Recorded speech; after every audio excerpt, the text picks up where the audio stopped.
എന്ത് പറയണം? ഉവ്വ. എക്സാമിന് കേട്ട് കഴിഞ്ഞാൽ എന്ത് പറയണം? ഉവ്വ.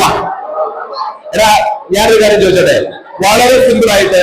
ഹലോ, ഓക്കെ, കൈ കൈ കൈ കൈ ഹലോ, ഓക്കെ.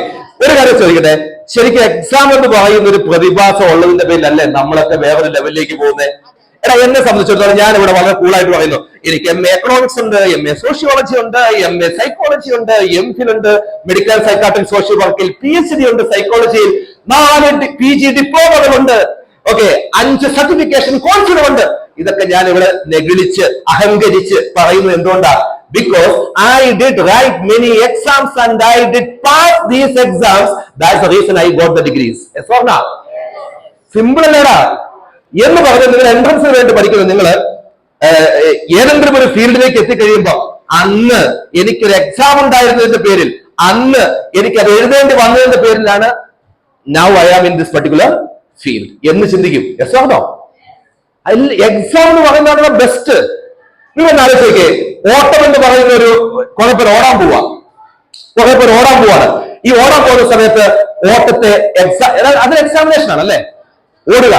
ഉസൈൻ ബോൾട്ട് ലോകത്തിലെ ഏറ്റവും വേഗത കൂടിയ വ്യക്തിയായിട്ട് ആദ്യം എത്തിയെങ്കിൽ അത് ആ എക്സാം അറ്റൻഡ് ചെയ്യാൻ അയാൾ റെഡി ആയതിന്റെ പേരില്ല. ഉസൈൻ ബോൾട്ട് ലോകത്തിലെ ഏറ്റവും വേഗത കൂടിയ വ്യക്തിയായിട്ട് എത്തിക്കഴിഞ്ഞപ്പോൾ അദ്ദേഹത്തെ ആരാധകര് പൊതിഞ്ഞപ്പോൾ പിന്നെ ഒരിക്കലും അദ്ദേഹം എന്തിനെ കുറിച്ച് ഓർത്തിട്ടില്ല? ആ എക്സാം എഴുതുന്നതിനെ കുറിച്ച് ഓർത്തിട്ടില്ല. ഏത് എക്സാം? ആ ഓട്ടമാകുന്ന എക്സാമിനെ കുറിച്ച് പിന്നെ ഓർത്തിട്ടില്ല. പിന്നെ അടുത്ത എക്സാം എഴുതാനാ പോയെ. പിന്നെ എന്താ മനസ്സ് പറയുന്നത്? I love exam.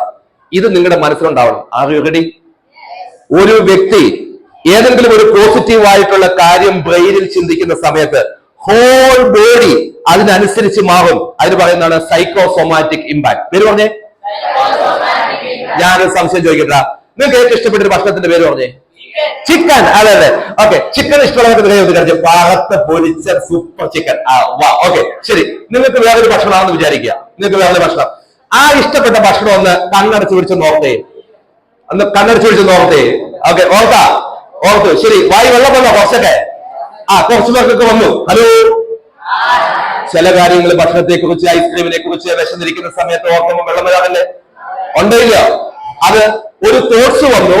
ആ തോട്ട് നമ്മുടെ ബ്രെയിനിൽ വൈബ്രേഷനും ഫ്രീക്വൻസിയും സൃഷ്ടിക്കുന്നു. കാരണം ഇലക്ട്രിക്കൽ തരംഗങ്ങൾ എവിടെയുണ്ട്? ബ്രെയിനിലുണ്ട്. Yes or no? വൈബ്രേഷനും ഫ്രീക്വൻസിയും സൃഷ്ടിക്കുന്നു. ആ വൈബ്രേഷനും ഫ്രീക്വൻസിയും ന്യൂറോ ട്രാൻസ്മിറ്റേഴ്സ് പഠിക്കുന്നില്ലേ? ന്യൂറോ ട്രാൻസ്മിറ്റേഴ്സിനോട് എങ്ങോട്ട് പോകുന്നു? നമ്മുടെ ശരീരത്തിന്റെ വിവിധ ഭാഗങ്ങളിലേക്ക് പോയിട്ട് അവിടെ ഗ്ലാൻഡുകളിൽ നിന്ന് എന്ത് സെക്രേറ്റ് ചെയ്യുന്നു? ഹോർമോൺ സെക്രേറ്റ് ചെയ്യുന്നു. അപ്പൊ ചിക്കനെ കുറിച്ച് വിചാരിച്ചപ്പോൾ എന്ത് വായിലേക്ക് വന്നു? മെസ്സേജ് വന്നു. അതുകൊണ്ട് സലൈവ ഗ്ലാൻഡ് എന്തായി? സെക്രേറ്റ് ചെയ്തു. അതാണ് ഉമ്മയിൽ വന്നത്.